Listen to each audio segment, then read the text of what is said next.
Okay, so first things first, we're gonna put 4 tablespoons of butter into this pan. And turn it on. Okay. We'll wait for it to melt. Okay, Zoe, can you put that in? I'll take.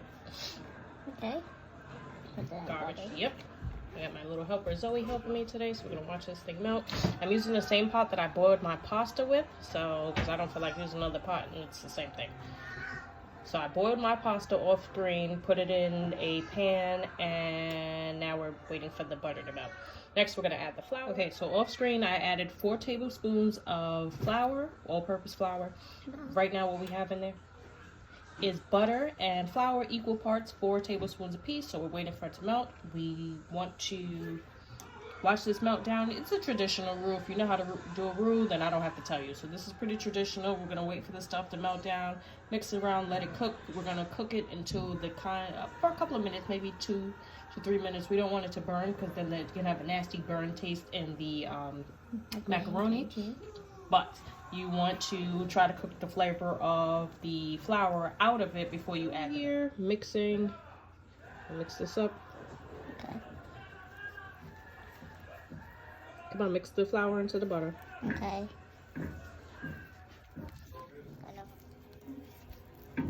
Come on, where it's melting, you gotta put the flour into that. Yeah, I'm good. No, it's still stuff on the other side. You can't see it? No. Yeah, see? Alright, take your time. So I have my assistant Zozo cooking with me. As you see, it's kind of cooked down some. Alright, we're gonna have Zoe add Milk. Yep, adding the milk. Careful though. Take your time. You don't spill it, you spill it on the side. Pour it all the way in. Pour it all the way in. Good girl. So far we've added 4 cups of milk. What you want to add is 4.5 cups of milk. So we're going to wait till this comes to a boil a little bit. Thank you, Zoe. Okay. So now we have Zoe stirring in the milk with the flour and the butter, making our roux. Got quite a few things we want to add to this. Okay. Add is this. This is a little secret that I learned from watching another fellow YouTuber. Y'all got to excuse my nails. I'm going through some change with those. But this helps to give the illusion of your macaroni and cheese being even cheesier than it really is because of the color. So this is, as you can see, it is supreme red annatto. I think that's how you say it. Ground seed. It's natural. It's better than like food coloring or anything else like that, but it naturally changes the colors of things. So I'm going to sprinkle this in. And mix it? Yes. Go ahead, Zozo. You can start mixing. Oh, that's the yellow color. Yeah.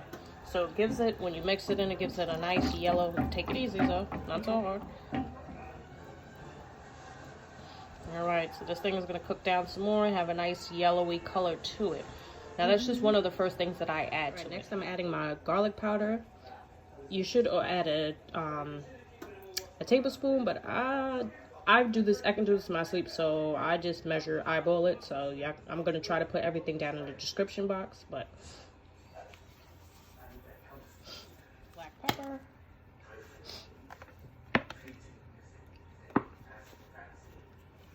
Tiny little dash of garlic, of onion powder. Cayenne pepper. Optional, you don't have to, but it's literally a few shakes of nutmeg, like a tiny little pinch of it. Alright, next I am adding the grated parmesan. This thing comes, how many ounces? So roughly it comes about,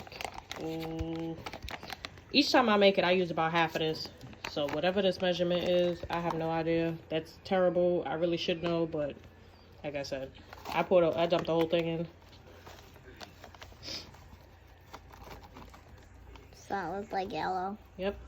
So usually I like to use parmigiano-reggiano, and there's another one. Like I said, I put it down. I don't know how to pronounce it, and I don't want to butcher it. So yeah, that's one of the cheeses I use. It's going to be quite a few. All right, the next thing I'm going to use is going to be some Velvetta. This was the 2-ounce container, but from when I used the last time, but it's about half of that, so it's 1 ounce left. So I'm going to dump this in, and Zoe's going to do the honors of mixing. Okay, so the next thing that needs to happen is we need to take this sauce and we have to pour it over here into our macaroni mixture. Okay, So, as I said, I'm mixing the cheese. All right, so we're just mixing. You see how it's nice and thick, and the other cheeses have started to melt into it, and we really haven't even added our real shredded cheese to it as of yet. So we just want to make sure that all of the noodles are coated in our mixture. It smells good. It's nice and seasoned. Now, what we're going to add... I smell. No, you're not going to put your nose in it. What All right. smell? So the next thing we're going to add is the 6 cheese Italian blend. I'm going to add this to here. So as you can see, I've already started to add the 6 cheese Italian blend to it. And we're going to mix this into it. We're almost there, guys. You're entitled to use whatever blend you want to use just today. Sometimes I use Fontina. Sometimes I use Colby, sometimes I use pepper jack, sometimes in the summertime I like to use Gouda. It is really a matter of preference and what your taste buds or what your budget is calling for. So right now, mix that in. The last thing I'm going to use, I usually like to use extra sharp, but this brand doesn't have it. And I didn't feel like shredding cheese, so I just took the easy way out. Now, here's a quick thing. The cheese that I absolutely love, my store didn't carry, and I didn't feel like going to another store, but it is Kraft with the Philadelphia blend. It's amazing. So you definitely, that is like amazing. You have to add that to your macaroni and cheese. But for today, we're just going to work with that one. So we're adding it on top, putting a nice layer. And what I have left of the 6 blend, I'm going to add onto here as well.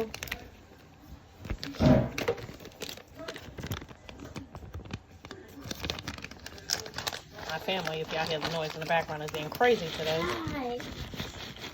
That's my daughter. She's 6.